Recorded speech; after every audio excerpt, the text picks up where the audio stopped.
with us now, the guy who is really at the epicenter of all of this, the House Minority Leader John Boehner. Congressman, always good to have you. Nice to be with you, Neil. Do you think you do? If it goes back to you guys now, where does it stand? Well, I'm optimistic that we'll have the votes to pass this tomorrow, but I'm not taking anything for granted. I've been on the phone most of the day. I was on the phone yesterday talking to our members about what it would take to move them from a no to a yes. We're going to continue to work our members on both sides of the aisle. And I think there's a bipartisan effort underway on the House side to maximize the number of votes that we can get for this package and get it passed on behalf of the American people. Congressman, I'm told that in order to get some of those 95 Democrats who voted against it on Monday, they might add a lot of goodies that the very members you had voting for it would probably be opposed. So they might flip now to the opposition. Where does it stand? Well, I expect that the House is going to take up the Senate-passed version. In my conversations today with the Speaker, staff conversations with the Majority Leader, I do expect the House will take up the same package that will include the effort to raise the FDIC insurance and to include the Senate-passed tax extender package that really extends into current law for 2 additional years, but also has a section in there on renewable energy tax credits, which are badly needed. And so I think the package they're putting together has a much better chance than what we had on Monday. Could you bring me up to speed? I think you mentioned tomorrow in the House. What's the status? When does the House formally vote on this?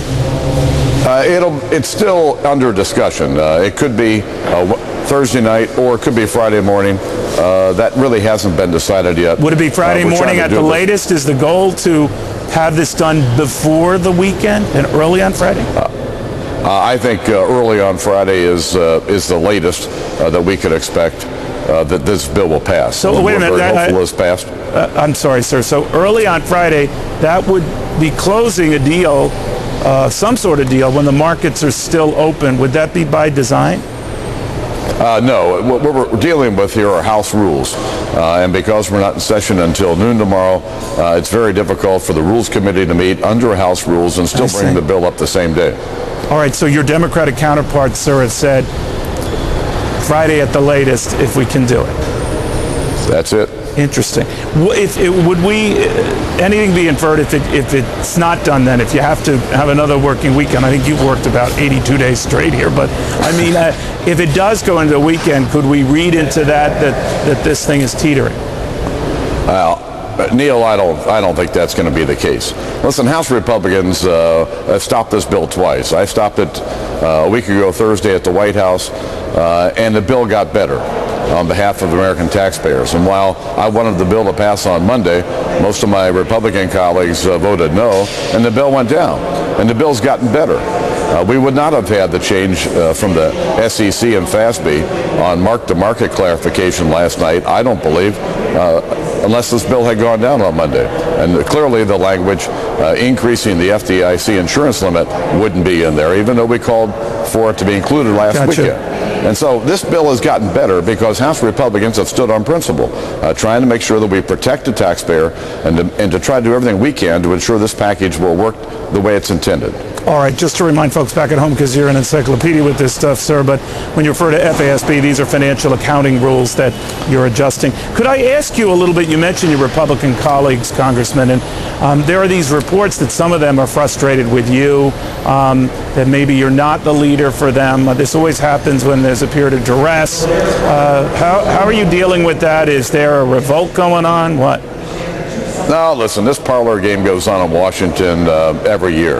And when you have a difficult bill like this that really no one likes, you know, we're angry that that our economy's in this shape. We're angry that Washington's being asked to take this risk with taxpayer funds. And it's a discussion that goes on all the time, especially when I'm doing my best on behalf of our team and on behalf of taxpayers. You know, and a majority of my colleagues voted no. Now, they voted no on principle, that they just didn't believe that this type of intervention was necessary, or this plan didn't work at least in their own minds. But I feel pretty good about my position. I work closely with my colleagues. They always know they can expect that I'll stand up on their behalf, as I have at the White House, and I have with the President and the Secretary of the Treasury. But did it trouble you? There were to get this package right. I'm sorry, but did it trouble you? There were reports that Newt Gingrich, he has denied them. He was on my Fox Business Network show last night. Might have been undermining you, might have been saying this is a horrible deal. This package is an abhorrent to our faith and what we're all about as a party. He says that never happened, but the talk that it did had to be troubling to you. No, it wasn't. I talked to Newt on numerous occasions during this process to help make sure he understood where we were, what was happening. Clearly, he didn't like the original plan any more than I did. And I think his efforts in helping us were great. I was grateful to have his help. And, you know, he came out on Monday, made it clear that he supported the package reluctantly. I supported it reluctantly as myself. Right. But Newt's been good through this whole process. All right. Finally, sir, and you've been very patient on this likely yes vote in the Senate, likely when it comes back to the House, a yes vote. Did Monday's huge sell-off make that happen? You know what I mean? That the fear of God type of scenario that Treasury Secretary Paulson was marketing to you guys if you didn't pass this happened, and it got people off the fence. Well, I do think that the big drop on Monday really had a chilling effect on a lot of our members and a lot of their constituents because members were calling me all day yesterday, Tuesday, and telling me about their conversations with their constituents, their local bankers, their local manufacturers who were having problems. And so it really did have an effect on them. In other words, the populist revolt against this was sort of stymied by the market revolt for rejecting this. Yeah, people began to look at their 401ks and began to look at their savings and went, whoa, whoa, whoa, yeah. Something has to be done. Okay. Congressman, thank you very much. Neil, thank you. Congressman John Boehner.